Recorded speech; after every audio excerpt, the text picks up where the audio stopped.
Alright, what's going on, everybody? This is the next big restoration project I'm going to be doing. Just picked this up this past weekend in Staten Island. It is an old Pac-Man machine. A little rough around the edges. You can see it's missing the top. You can see it's missing the bezel. Any kind of protection over the monitor. There's nothing there. Control panel, plexiglass is all busted up and broken. When I got it, the joystick, I think it only went up and to the right. It was missing ground, and some of the wires were busted. I resoldered that real quick. Actually, this isn't even held in. I can pop this up real quick for you. So, what was going on here? This wire was busted off. I had to resolder that. I had to put a ground jumper here. These two buttons, they weren't even grounded, so that's why nothing was happening with that. So I put a jumper, no big deal. The coin door was not working. The wires weren't hooked up.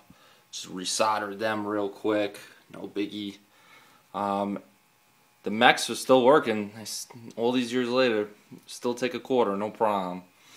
What else? The monitor is actually in really good shape if you power it on. It's going to need a new plug. You can see the old plug is, you see it over here. It's about 120 years old, that plug, so I got to throw a new one on there.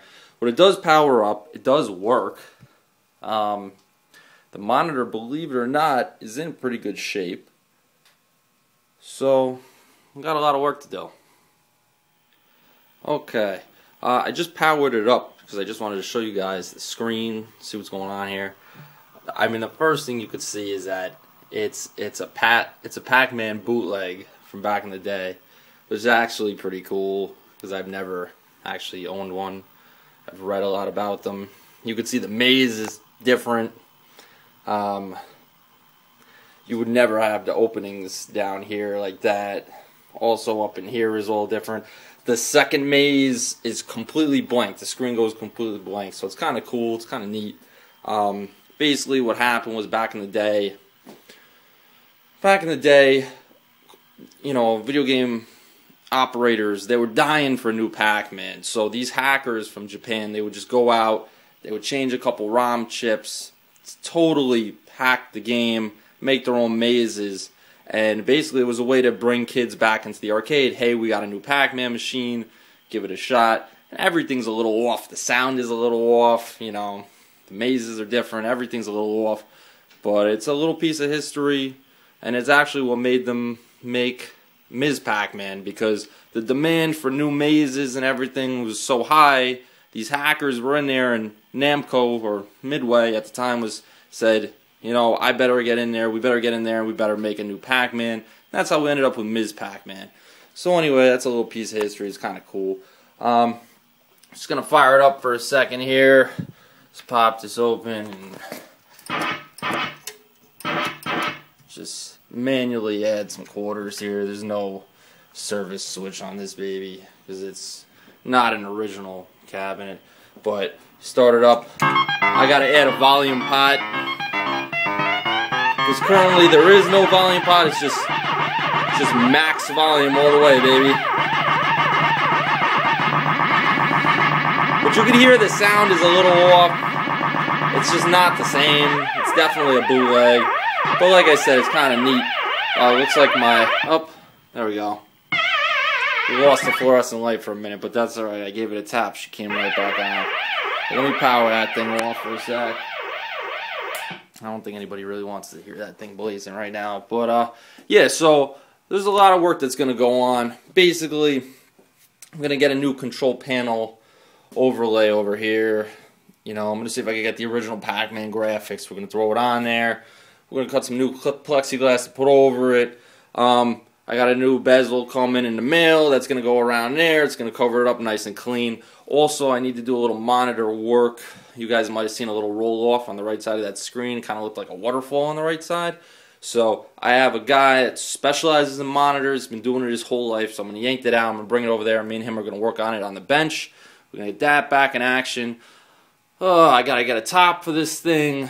I got to see if I could get some wood grain adhesive that'll go on top of the wood to give it the same style as this. The main problem with this guy is definitely around the bottom. I don't know if you guys can really see it, but the wood is so frayed around the bottom. It's like there was water damage at one time or something. And I mean, the cabinet for the most part, besides a little graffiti on the left side that you can't really see, cabinet's not in bad shape, just the bottom is all rotted out. So what I think I'm going to do that, so you can kind of see it from here. You can kind of see how it frayed out along the bottom. What I think I'm going to do, because it's not really a good way to fix this, is on the inside, on the other side of this, on the inside, I think I'm going to put like a 2x4, alright? And then on the outside out here, I think I'm going to get some kind of like molding, you know, like you would put like on the bottom of like your living room wall, like a nice molding. I'm going to paint it black.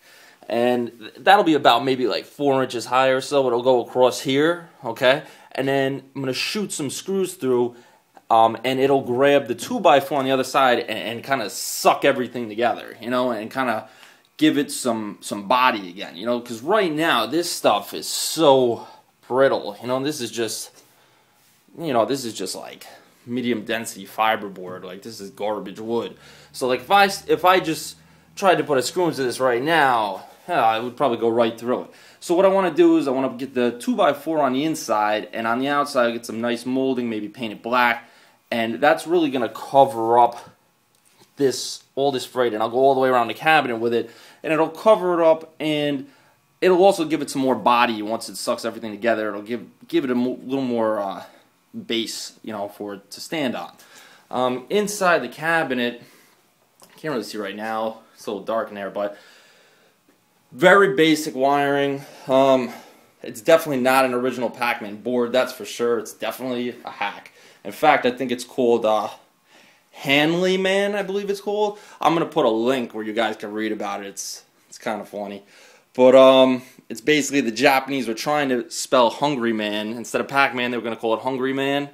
But they butchered the language and spelled it wrong, so it was Hangley-Man. So, just a little history, kind of interesting. This is going to be a project I'm going to be tinkering with. You know, I don't really have a deadline. It was donated. Nice guy named Mike down in Staten Island. When I picked it up from him, I want to give him a little shout out, him and his dad. His father had an old baseball card shop in Brooklyn that this used to be in back in the day, and that's neat, you know, because I love that it has a little bit of history, and hopefully I can fix it up for somebody, and you know, it'll have a whole new life, and it won't get tossed, because he was just going to put it on the curb. He heard about Mike's Arcade Repair, and he said, you know what, maybe you could fix it up and give it to somebody, and you know, I hate to see classics get thrown away like this. I love the old school wood grain paneling. I love it. It's just a throwback. It's really cool. So I'm going to do my best to get it back in action, and I will keep you guys posted. Until then, I will see you soon.